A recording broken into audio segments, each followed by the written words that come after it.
আজ দুপুরে লাঞ্চের মেনুতে কি খেয়েছি সেগুলোই তোমাদের সাথে শেয়ার করব। প্রথমেই ছিল ইলিশ মাছের তেল দিয়ে ভাত ভাজা। এই ভাত ভাজাটা আমার মা ভীষণ সুন্দর বানায়। তারপরে খেয়েছিলাম ইলিশ মাছের তেল দিয়ে লঙ্কা ডলে নুন দিয়ে মেখে ইলিশ মাছ ভাজা দিয়ে ভাত। এইভাবে ইলিশ মাছের তেল দিয়ে ভাত মেখে খেতে কিন্তু দারুণ লাগে। আর ইলিশ মাছটাও ছিল ভীষণই ভালো আর ভীষণই ফ্রেশ। তোমাদের এইভাবে ভাত খেতে কার কার ভালো লাগে কমেন্টে জানিও। তারপরে খেয়েছিলাম পলতা পাতার বড়া দিয়ে ভাত। পলতা পাতার বড়াটা খেতে কিন্তু দারুণ লাগছিল। এরপর খেয়েছিলাম চিংড়ি মাছ বাটা পুর দিয়ে কাঁকরোলের বড়া ভাজা। এইভাবে কাঁকরোলের বড়া ভাজা খেতে কিন্তু বেশ দারুণ লাগে ভাত দিয়ে।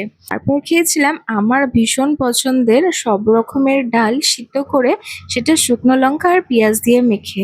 ওটা দারুণ হয়েছিল। আর তার সাথে খেয়েছিলাম ডালের বড়া।